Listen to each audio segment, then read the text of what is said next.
Lonely lumberjack, paid $2.00 for woman, with sack on her head. At auction, marries her when she says name. Oregon Territory, spring of 1869. A dust-worn outpost along the Oregon Trail. The scent of dry timber, horse sweat, and tobacco hangs thick in the air. Around the makeshift auction stage, nothing more than planks nailed to wagon crates, a crowd of men gathers. Rough hands, dull eyes, hungry hearts and hollow souls.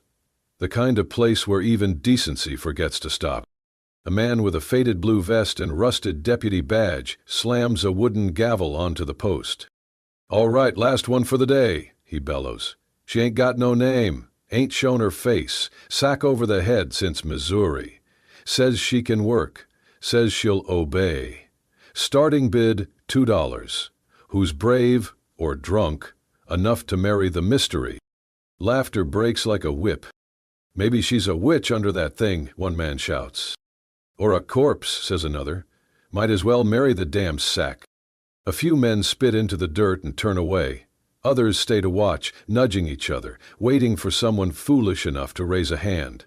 On the wooden platform she stands still, barefoot, dusty, her hands bound in front with fraying twine. The sackcloth over her head is stained, too large, tied tight at the neck. Only her breathing betrays her fear. It comes quick, shallow, controlled, but barely. Her fingers twitch, clench, release. "She's no good to anyone if she won't even speak," the auctioneer grumbles. No one steps forward, not for a long minute. Then the crowd parts like water. From the back, a tall figure walks forward, broad shoulders beneath a canvas coat, a face shaded by the brim of a black hat, worn but clean. His boots are heavy with mud, his shirt sweat-lined, and his axe hand is wrapped in leather strips. A man who has lived more with trees than people. $2, he says. Silence falls like snow. The auctioneer squints. "You sure, mister?" "I said what I said." His voice is low, not angry, not eager, just certain. A few men snicker. Must be desperate. The auctioneer clears his throat, nervous now. "You do not want to see what you are buying?"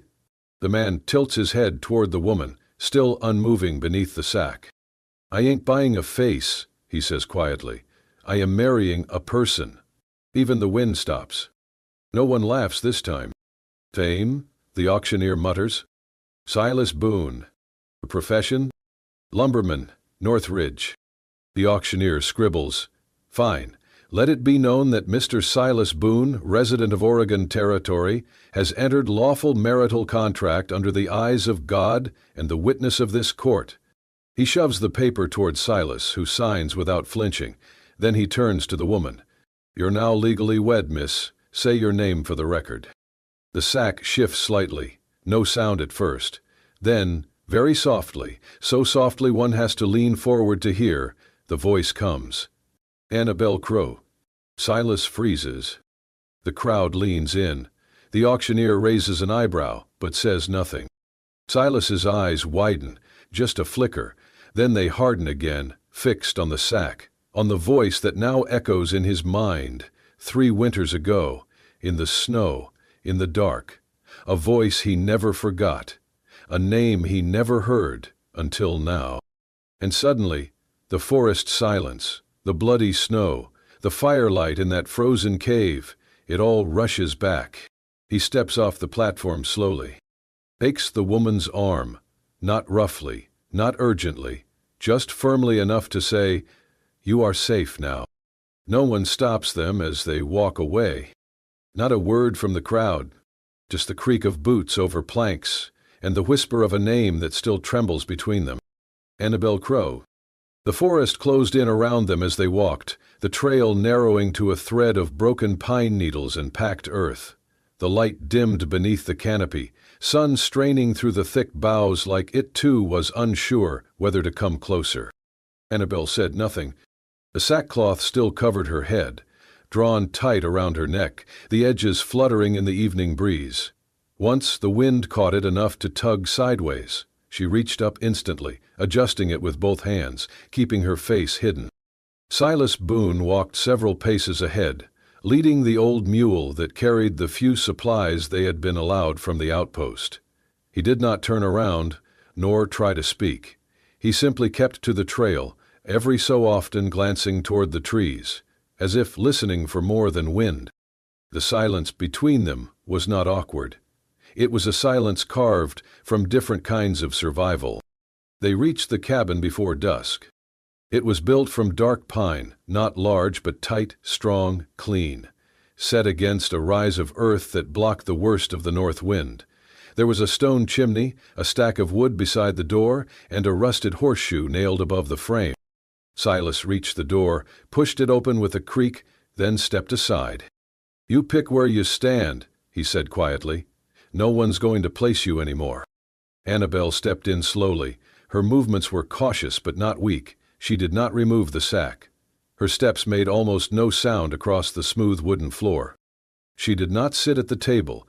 She crouched against the far wall, back to the room, hands resting on her knees, silent. Silas stepped in behind her, placed a bundle of firewood near the hearth and began to work at the stove. No questions, no commands, only the occasional sound of iron shifting or water boiling. The scent came slowly, warm, thick, real. Something with spice. Quill of cinnamon, the salt of smoked meat. He worked in rhythm, as if he had done this 1,000 times before. Annabelle did not move. When the food was ready, Silas placed a wooden bowl near her. She flinched slightly but did not turn. He sat at the table with his own bowl, neither rushing nor staring. After several minutes, her voice came, muffled but audible. "Well, what is this?" Silas looked at his bowl, stirred once, and said, "I call it the meal for the last one standing." A pause. Then a quiet sound, almost a breath of a laugh, but stifled, withdrawn. He added, "Used to make it for myself after long days in the woods.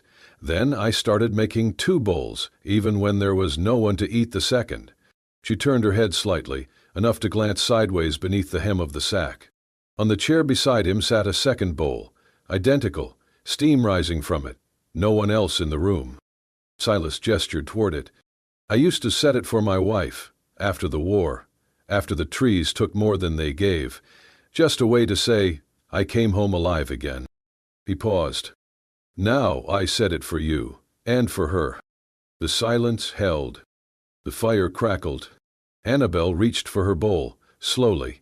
Her hands trembled faintly, but she gripped the spoon and drew it under the sackcloth without removing it. She ate in silence, every bite small, careful, but she finished it. That night, while Silas washed the bowls in a tin basin near the stove, Annabelle remained by the wall, her knees drawn up, arms wrapped around them, watching, not speaking. But for the first time since he met her, she was not shaking. That night, after the fire had died down to a steady glow and the last embers of supper had been cleaned from the bowls, Silas sat alone before the hearth. He had not lit a lantern. He did not need it. The firelight was enough, casting long shadows that danced along the log walls like silent memories. Outside, the wind moaned through the trees, long, low, and familiar. He leaned forward, elbows on knees, letting the warmth touch his face. But it was not warmth he felt, not entirely. It had been 3 years ago, a winter thicker than any before, the kind of cold that turned pine needles into glass and lungs into fire. He had gone too far north for timber. Greedy for wood, stubborn with pride, he slipped on a slope, twisted his leg, and fell into a snowbank where no trail existed. By the time the snow covered his back, he had stopped fighting. But then, hands. Rough, calloused, a pull, dragging him. He remembered the pain, the jarring weight of his body moving against rock, then darkness. He awoke to fire. A small cave, hidden behind a curtain of ice. The fire cracked and hissed beside him, and the smell, something earthy, bitter, like boiled bark, filled his nostrils. Across from him sat a figure, a woman. Her face was hidden beneath a sackcloth, tied carefully, just like the one in the cabin now. She wore layers of scavenged wool and leather, boots stitched from scraps. Her hands moved with precision as she poured a ladle of steaming liquid into a tin cup. When she spoke, her voice was neither high nor low, only soft, measured, tired. "You do not need to know who I am," she said, "but I am not going to let you die." He had tried to speak, but no words came. "Drink this," she continued. "It is pine bark and dry lichen. It will help the fever." He remembered the taste, bitter, but he drank. She had wrapped his leg, set it against hot stones, kept the fire going through the night. He faded in and out, fighting the cold, the pain, and whatever dreams tried to steal him away. When he woke again, morning, light blue and cruel, she was gone. Only the fire remained, low and guarded, and beside it, folded neatly, was a square of cloth, embroidered, purple flowers stitched in uneven thread, no larger than a palm. A token, or perhaps a message. He kept it, still had it, folded inside his coat pocket. And now, in the cabin behind him, a woman sat, with the same voice, the same quiet hands, the same sackcloth over her face, and a name, Annabel Crow. He closed his eyes, leaning further into the fire. He did not need proof. He had felt it the moment she had spoken on that auction stage. Not the name, the sound. The woman who had saved him had not wanted to be seen, not wanted to be known. And here she was again, still hidden, still nameless to the world, but not to him. He did not tell her that night. He let the memory live inside him, a silent agreement between past and present. He glanced back toward the small shape huddled near the far wall, sack still on her head, back still turned. The same fear, the same need to disappear. But this time, Silas thought, she was not alone. And that, maybe, was the start of something that could live beyond snow. The forest held its breath that morning. Mist clung low to the roots, curling around the base of the trees like secrets too shy to rise. A soft wind passed through the needles above, high and slow, as if even it did not want to interrupt. Annabel stepped outside the cabin alone. She moved quietly, arms folded across her middle, and walked toward the tall pine that stood like a sentinel at the edge of the clearing. The sack still covered her head, but her steps no longer wavered. Her spine was straighter now. Not proud, but no longer bowed. At the base of the tree she sat. She turned her face slightly to where the early sun cut through the branches. She reached up with trembling hands and loosened the knot behind her neck. The sack slid up just far enough to let her breathe, open-faced to the wind. Her mouth, her nose, a sliver of cheek. It was not defiance. It was a beginning. Silas saw her from the side yard, where he knelt beside a wooden basin, oiling the teeth of his saw. He did not rise, did not call out, but after a moment he spoke, low, steady, as if saying it more to the trees than to her. "I once got hurt bad, deep winter, got turned around near Black Ridge. I should have died out there." His fingers moved over the blade, cleaning.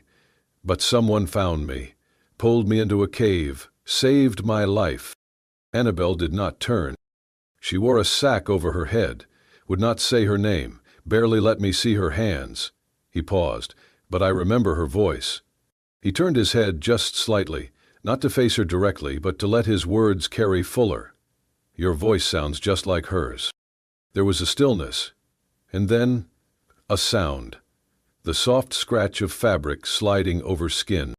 He did not move, not even when he felt her eyes on him. When he finally looked up, she was staring straight at him. The sack lay in her lap. Her face was not deformed, it was not monstrous, it was human. But it bore a mark no one could miss. A long curved scar ran from her right temple to just above the line of her jaw, not fresh, not bleeding, but deep, permanent, as though fingers, cruel and frantic, had tried to claw something from her that would not come free. She met his gaze, no longer hiding, but not proud either, only bare. Her voice came in a whisper. "The man who ran the boarding house where I worked, he told me I could keep a room if I gave extra, She swallowed. I said no. He did not like that. She looked down for a breath, then back to Silas. He came at me. I fought back, pushed him. He slipped. His head hit the stove. She stared past him now, into memory. He died. I ran. Silas's jaw tightened, but he said nothing. They said I killed him on purpose, that I lured him, that it was all planned. Her voice wavered. There were no witnesses. No one believed me. She looked at her own hands. They called me a liar, a temptress, a killer. Silas stood, wiping his hands on a cloth. Annabelle went on, her tone low and even. They sold me off to pay his debts, passed me along from one hand to another like cattle. They covered my face to make it easier, to make me nothing. She looked at the sack in her lap. I wore this so people would not look at me like I was poison, so they would not see the scar and decide what I was worth before I even spoke. She looked up at him again, eyes glassy but fierce. I did not ask to be saved. I did not ask to be bought. But I am tired of hiding. Silas did not step forward. He did not touch her. He only nodded. Thank you, he said, for telling me. His voice was steady, warm, real. You did not have to, but you did. She blinked hard, but no tears fell, only breath. And in that breath, something shifted. For the first time since she arrived, she was not a shadow. She was a woman with a name, a story, and a face. And Silas had seen all three, and turned away from none. The sun crept slowly through the forest the next morning, its light golden and tentative, spilling through the narrow window above the table. Dust motes spun lazily in the beam, like tiny spirits dancing between the wood-grain walls, blessing the quiet. Inside the cabin, the air was still. Not with fear, not anymore, but with the hush of understanding, like breath held in space after something fragile has been shared and carefully received. Annabelle had barely spoken since the day before, but she had not reached for the sack. She no longer pulled it over her head before sleeping, no longer kept it folded at the foot of her bed like a shield waiting for battle. Her hair, untied and tangled from sleep, lay quietly against her shoulders as she rose from the cot. Her steps remained cautious, her posture guarded, but something in her presence had shifted, something small, like the ground thawing beneath snow. She blinked at the light pouring through the window and moved toward the table, expecting the usual. A tin of coffee, the wooden bowl she washed nightly, the leftover spoon. Instead, she stopped short. There was something new waiting for her. A small mirror. It stood upright, silver-framed, aged at the edges, but polished to clarity. It leaned against a smooth wedge of pine, angled perfectly to catch the light of the rising sun, so that it would illuminate, not expose. Beside it hung a scarf, sea-green silk, faded slightly in parts, but soft and carefully folded, like it had been treasured once. Maybe still was. There was no note, no gesture pointing toward it, just the mirror and the scarf, placed there as if they had always belonged to that table, and as if she had always been meant to find them. Annabelle stared at the objects for a long time. She did not move. Not at first. The fire in the stove had gone low, and only the crackling of old pine and the occasional creak of the beams overhead filled the room. Outside, the forest began to stir, the rustle of a jaybird in the branches, the slow drip of dew from the eaves. She approached the table slowly, as if afraid the mirror might reflect something she could not bear. But when she reached it, she looked. What she saw was not new. She had felt her face 100 times since the day her world cracked open. She knew the ridges of the scar, the path it carved down her cheek like a brand that never asked permission. Her hand lifted. She touched the mark lightly, the way one might touch a name etched into stone, familiar, inevitable. But this time, under the sun through clean glass, she did not wince. The scar was still there. It always would be. But so was the woman behind it. Her gaze lingered, then shifted to the scarf. She lifted it with both hands. It slipped through her fingers like river water. Cool, gentle, kind. There was care stitched into its every fiber. She brought it to her head, not to hide the scar, but to shape what others would see, to soften the outline, to take control of her own image, not out of shame, but of choice. The scarf settled into place like it belonged there. In the mirror, a new figure emerged. Not the hunted girl from the auction, not the ghost from the snowstorm, but a woman, full, upright, still carrying what she had lived through, but no longer buried by it. Behind her came a sound, soft boots on plankwood. She did not turn, she did not need to. Silas stood in the doorway, one shoulder leaning against the frame. He had entered without a word, as was his way, but the look on his face was not one of caution or surprise. It was quiet reverence. He tilted his chin toward the scarf. "That used to be my wife's," he said, voice steady. "She wore it whenever she needed to feel like herself again." Annabelle's fingers brushed the silk near her temple. "I thought maybe it would suit you too," he added. She turned slightly toward him, not flinching, not defending. He held her gaze, unwavering. Then, with a voice as soft as moss and just as anchoring, he said, "Anyone who tries to make you ashamed of what you lived through is blind." A beat passed. "And the blind do not get to judge beauty." Her throat tightened. The tears came slow, but they came, not sharp, not desperate, but warm, cleansing. She looked at herself again.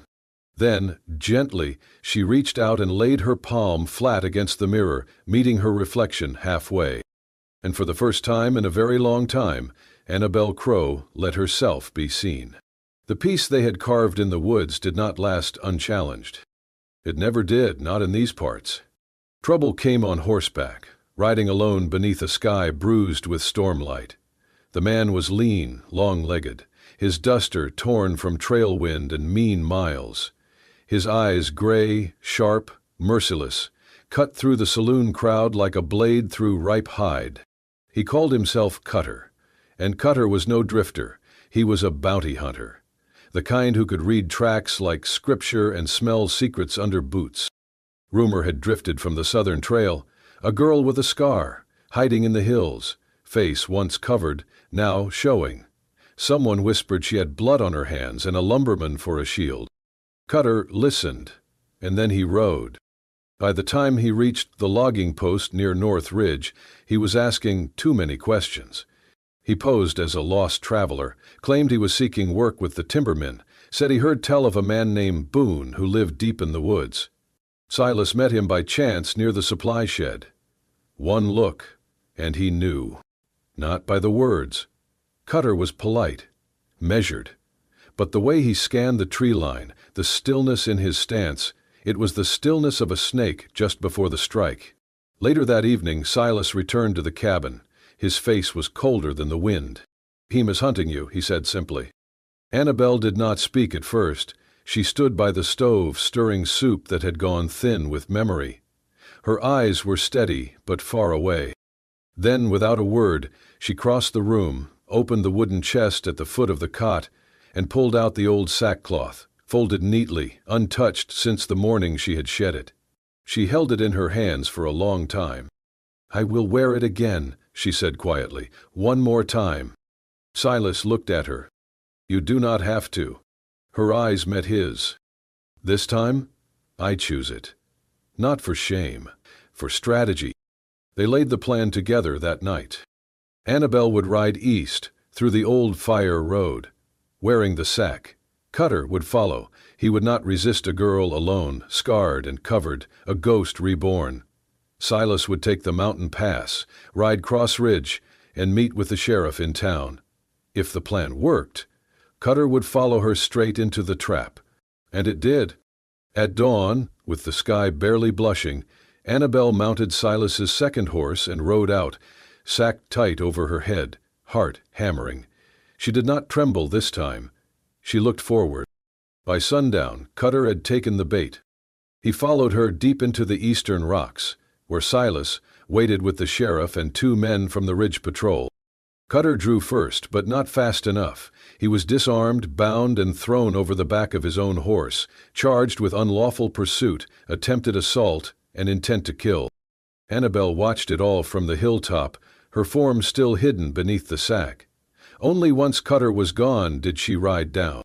When she reached Silas, he stepped forward to help her down from the horse. She let him. Then, slowly, she reached up and untied the knot at the base of her neck. The sack slipped free. She folded it once, twice, then held it in both hands, staring at the fabric. Silas watched her, unsure of what she would do. She looked up at him, her expression quiet, but no longer afraid. "It saved me one last time," she said. "Not because it hid me, but because I used it." He nodded. "Then what will you do with it now?" She looked at the trees, at the fading trail, at the world she had once moved through like a shadow. She folded the sack one more time and tucked it beneath her arm. "I will keep it," she said softly, "not as a cage, but as proof." Silas raised an eyebrow. "Proof of what?" She smiled. "That even what was once my prison can become my shield, if I choose it to be." And for the first time there was light in her voice. Not the light of laughter, but the light of a woman who had lived through the dark and now could name it. It was mid-afternoon when the knock came. A slow, uncertain tapping. Not the kind of knock that demanded, "Ha?" but the kind that asked permission. Silas opened the cabin door to find a woman standing on the porch. Her dress was worn, travel-stained, and her boots carried the red dust of long roads. Her skin was dark, her posture straight, her eyes cautious but kind. She held her hat in both hands. "Name's Mavis Green," she said. "I used to work at the Ridley House. Kitchen help, cook mostly." Behind Silas, Annabel stepped into the doorway. She froze when she saw the woman. Mavis took a step back, then stopped herself. "I heard you were up this way," she said quietly, "and I figured it was time I stopped being a coward." The wind rustled through the pines as silence stretched between them. "I saw what happened that night," Mavis said. "Saw him drag you into that back room, heard you scream, heard the crash, but I did not speak up. I needed the job. I needed to eat." Annabel's fingers tightened against the doorframe. "I am not proud of that," Mavis continued, "but I can make it right now, if you will let me." Later, over tea at the table, Mavis recounted everything, details only someone who had truly been there could know. She described the bruises, the blood, the silence that followed. "I should have said it back then," she whispered. "But I will say it now. You were telling the truth." With Silas's help, they wrote it all down. Mavis signed the affidavit in strong, careful penmanship. The letter was sealed and sent to the nearest judicial office by horseback courier. Weeks passed. The forest grew greener, the sky turned warmer. Then, one morning, the sheriff rode up, with a single envelope in hand. Silas opened it on the porch, read it twice before walking it inside. Annabel took it in her hands. The words were few. Charges against Annabel Crow dropped. Case closed. Warrant rescinded. She read them again. And again. Then she walked outside, past the firewood pile, past the horses, and down to the tree line. She found the old pine, the one she had once buried her sackcloth beneath. She sat at its base, running her fingers through the moss, breathing. She did not cry. She did not laugh. She just closed her eyes. And in a voice barely more than breath she said, "For the first time in my life, I do not have to run." Justice had come. Not with trumpets, not with applause, only with truth, and the quiet strength of someone who had finally decided to stand beside it. Spring came gently to the ridge. The trees, once bare and brittle, now wore soft buds like promises waiting to bloom. Mist still rolled in at dawn, but it was thinner, lighter, as though even the fog had grown tired of hiding. Birds sang again. The river moved with purpose. The forest felt forgiving. Silas had been busy. With spare wood and a quiet kind of care, he built a modest canopy just outside the cabin, near the edge where wildflowers began to claim the grass. It was nothing grand, 4 upright beams, a simple arch draped in linen, but it stood strong. Like him. They invited only a few. Mavis came, smiling wide in a dress that did not match but still suited her spirit. The old blacksmith, from town, brought a bottle of apple brandy. The shopkeeper's wife carried a basket of bread and a bouquet of mountain lavender. They were not many, but they were enough. Inside the cabin, Annabel stood before the small mirror Silas had left for her months ago. Her dress was plain muslin, hand-stitched, the color of cream. But it fit her perfectly, because she had made it herself, with steady fingers and quiet nights. On her head she wore a veil. It was made from the sackcloth, the same one that had once hidden her shame, her fear, her name. But now it was something else. Silas had washed it, sun-dried it, and cut it with care. The edges were sewn with white thread, the kind used for mending old linen. And on the corners, embroidered in faint purple, were tiny wildflowers, almost identical to the ones stitched into the handkerchief she had once left behind in the snow. When she stepped out of the cabin, the forest fell still. Silas stood beneath the wooden arch, hands folded, heart full. He had trimmed his beard, polished his boots, and ironed the only shirt he owned without sap stains. But none of that mattered when he saw her.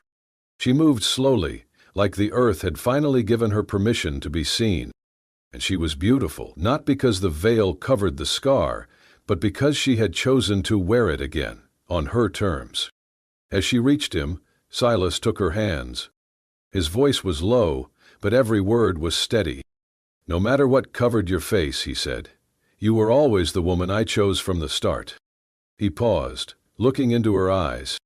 "And now, you are the woman I vow to stand beside to the end." Annabel smiled, not with the caution of someone who had been hurt, but with the peace of someone who had finally healed. She whispered, "And I vow the same." There was no priest, no vows read from books, just them, and the trees, and the people who mattered most. And when they kissed, soft and sure, the wind picked up just enough to rustle the linen overhead. A few drops of rain fell, light as breath. Mavis leaned close to the blacksmith and said, not quite aloud, "Never thought I'd see a burlap sack turned into a wedding veil." Then, after a beat, she added, "Never thought it could be so damn beautiful." The blacksmith chuckled. "Ain't the sack," he said. "It's what she turned it into." Later that evening, as the fire crackled and laughter mingled with birdsong, Annabel sat beside Silas on the porch. The veil lay folded in her lap. She ran her fingers across the embroidered edge. "Funny," she said. "This thing used to mean everything I feared." He looked over. "And now?" She smiled. "Now it means everything I chose." Silas nodded. He reached over, lacing his fingers through hers. They sat that way until the stars came out. And the forest, once their prison, now held them like home. And so, beneath the towering pines, and a veil once born of shame, Annabel Crow and Silas Boone found what so many had lost on the frontier. Peace, not in forgetting the past, but in reclaiming it. Their love did not erase the pain, the scars, or the silence, but it turned what once bound them into something that could bless them. Because sometimes, in the Wild West, survival was not just about holding on, it was about choosing what to hold on to. Thank you for riding with us through this journey of redemption, courage, and quiet devotion. If stories like this move your heart and stir your soul, do not forget to subscribe to Wild West Love Stories, where love rides farther than fear, and even the roughest trails can lead home. Tap the bell so you never miss the next tale. Until then, ride steady, love deep, and remember, where bullets missed, hearts did not.